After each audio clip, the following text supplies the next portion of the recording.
After guiding India rather successfully for a major part of 4 years, Rohit Sharma's reign as captain of the Indian ODI team has come to an end.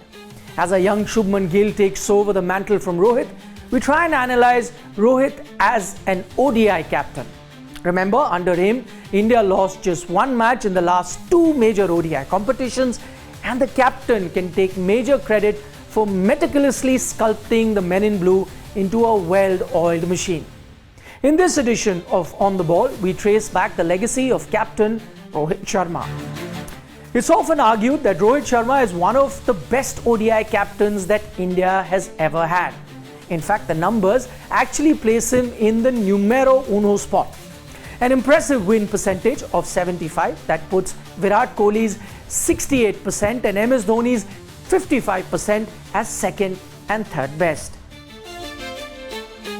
But why India alone? Rohit's impressive numbers as skipper in fact place him in the category of the best ever ODI captains in world cricket. He has, after all, the second highest win-loss ratio in the history of ODI cricket, putting him between two of the greatest ODI sides ever assembled on the face of the earth. That is Clive Lloyd's West Indies of the 70s and 80s and Ricky Ponting's Australia of the 2000s. Now let's rewind, and the first time India got a glimpse of Rohit Sharma, the captain in ODI cricket, was when he led the Indian team in the 2018 edition of the Asia Cup.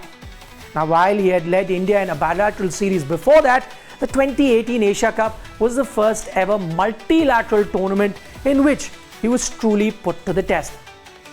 Virat Kohli was in charge of the Indian cricket team at that time across all formats, but as part of workload management, Rohit, who had been in the wings for a while, finally got the chance to impress as a leader.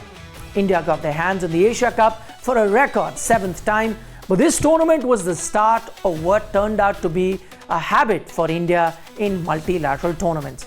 India won that year without dropping a single game, something Rohit would have spoiled the Indian fans with in the years to come. But it was only 3 years later, in August 2021, that the boy from Mumbai would get his hands on full-time ODI captaincy, only after Virat voluntarily stepped down from the role.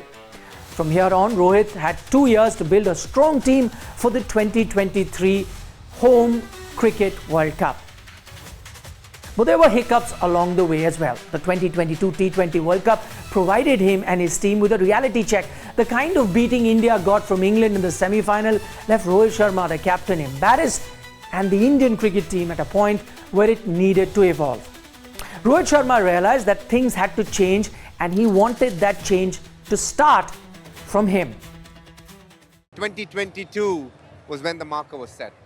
We played very differently in the league stage, but come the big game, people backed away.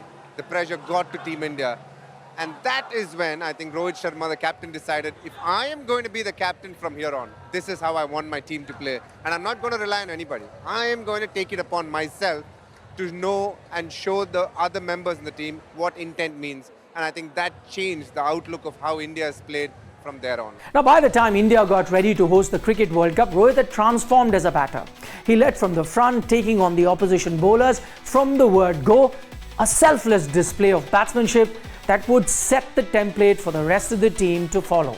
So the headlines tomorrow will be about Kohli, it will be about Shreyas Iyer, it will be about Mohammad Shami. But the genuine hero of this Indian side, the actual man that has changed the culture of this Indian side, is Rohit Sharma. We have DK with us, and he says that after that we were all there for the semi-final Adelaide, where they played meek, timid cricket, plodded along in the T20 semi-final, got a below-par score, and England knocked them off, none down, won by 10 wickets. He said to DK, we're going to have to change. A little bit like Morgs had to do all those years ago, we're going to have to change. It's one thing doing that, or saying that, it's another thing going out and actually walking the walk. So I think the real hero today was Rohit in the first time they've been tested. Group stage, as he'll know, is one thing. Knockout game, can you do it again? Can you play fearless cricket? Their skipper went out there and showed everyone and showed his dressing room we're going to carry on exactly the same way. And the numbers bore testament to Rohit's newfound approach. Before 2023, in his 16 years of playing ODI cricket, Rohit averaged 49 with a strike rate of 89, But from 2023 onwards, in his new avatar, the hitman upped his strike rate to 117 without, and that's interesting, without compromising on his average. In fact, among the 60 players who met the criteria of having batted in a minimum of 50 innings, only AB de Villiers with a strike rate of 110 and Rohit Sharma with a strike rate of 112 have achieved the rare combination of a 50 plus batting average and a 100 plus strike rate while captaining in ODIs. This in itself is a big stamp of approval of how great Rohit's tenure as captain and batter was. As a captain, I wanted to focus more on how we can win games and how we can win trophies and how we can win tournaments. तो उसके लिए ये जो personal चीज़ें हैं उसको थोड़ा side में रखना बहुत ज़रूरी था. ऐसा नहीं है कि मुझे 100 नहीं बनाना है, 150 नहीं बनाना है, मुझे बनाना है. लेकिन जो हमारे नीचे बैट्समैन जो बैटिंग करते हैं ना, उनसे मुझे काफ़ी कॉन्फिडेंस मिलता है कि मैं ऐसा जाके खेलूँ. अगर मेरे को नीचे से कॉन्फिडेंस नहीं मिलेगा ऐसा, तो मैं ऐसा नहीं खेलूँगा, क्योंकि नीचे इतना एक्सपीरियंस है. नंबर 3 से लेके नंबर 8 तक, जडेजा नंबर 8 पे आ रहे हैं यार. तो आप सोचो, तो ये जो बैटिंग ऑर्डर है हमारा, ये इतना एक्सपीरियंस है, एडेप्टेबिलिटी इतनी है इनमें, तो वो मुझे कॉन्फिडेंस देता है कि मैं आगे से जाके ऐसे खेलूँ.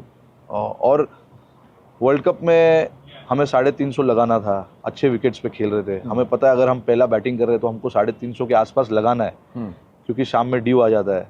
तो 350 रन आपको इनफ होंगे या नहीं होंगे, तो आप ऊपर से चांसेस लो, पावर प्ले को यूटिलाइज करो. तो ये सब मेरा थिंकिंग था. ऐसा नहीं था कि मैंने डिसाइड किया रात को कि कल सुबह से मैं उड़ाऊंगा जाके. While captaincy got the best out of Rohit the batter, his on-field calls and tactics got the best out of his team players and the entire team. Now, why go too far? Let's talk about his tactics in the Champions Trophy final this year. A Kiwi side that was going strong in the power play at nearly 7 and over was forced to slow down in the middle overs, with a run rate dropping to 3.2, 3.4, 3.70 per over in the next 3 10-over phases as Rohit decided to operate with his spinners. He was also very clear he wanted to start with Kuldeep against Sachin Ravindra after the power play got over, and on the very first ball, Kuldeep got the big wicket of the eventual man of the tournament as India got their second wicket. There were many such examples of Rohit's tactical masterclasses during his 4-year stint as India's ODI skipper. Another facet of Rohit's captaincy that really stood out were his brilliant management skills. Now, his approach with each player was very different, as any captain should do. Let's take another example. Sanju Samson, who wasn't playing in the final of the T20 World Cup, revealed that the skipper spent 10 minutes before the toss ahead of that final trying to explain to Sanju why he wasn't going to name him in the 11. Now, in the Champions Trophy, where Shubman Gil was his deputy, he placed him either at mid-on or mid-off, another example, so that Gil was always close to the bowler. Rohit realized he needed to do this because Gil had been chosen as his successor, and so clearly he was preparing him. Rohit would also mentor other young talents like Yashasvi Jaiswal, Sarfaraz Khan, guiding them with a balanced approach of encouragement and discipline to help them progress in their careers. अच्छा team को साथ में लेके चलते हैं, bounding अच्छी है, सबको सिखाते हैं. जूनियर सीनियर जैसा फील नहीं आया मुझे. मेरे डेब्यू के टाइम पे ऐसा लगा कि मैं भी बहुत सारे टेस्ट मैच खेल के रखा हूँ. उन्होंने बहुत इज्जत दी. When it comes to Rohit, I think it's all very, very natural, very, very instinctive. Whatever he does, he always keeps others forward and then watches everyone grow. Simple. Easily approachable man. First time when I came back in 2018-19, 2 years I only observed what he used to do on the ground, off the field. I tried my best to spend a lot of time with him, learn those tricks and trade, what he does off the field, so that the players, they deliver on the ground. Because when I still remember when I was in KKR, they had won 2 trophies, I think, in 2015 and 17. So I wanted to know what he does with the players. So in a pressure situation, in a crunch game, there's always someone who raises their hand, I'll do for you. The boy from Mumbai eventually ends his ODI captaincy stint at par with the legendary MS Dhoni. The two are tied as the most successful ODI captains in terms of trophy count. Rohit has one ICC trophy in the form of the Champions Trophy and 2 Asia Cups, while Dhoni boasts of 2 ICC trophies and 1 Asia Cup. In terms of years, Rohit's 4-year stay as Indian ODI captain may dwarf in comparison to, let's say, Dhoni's 10 or Azhar's 9 and Virat's 8 years as ODI skippers, but the impact that Mumbai Cha Raja leaves behind as a leader definitely puts him in the debate for who is India's greatest ODI skipper ever. You let us know what you think as far as Rohit's captaincy stint is concerned, and as always, don't forget to subscribe to Sports Today. With Harshit Ahuja and Saransh Thapan, this is Nikhil Nas signing off with yet another edition of On the Ball.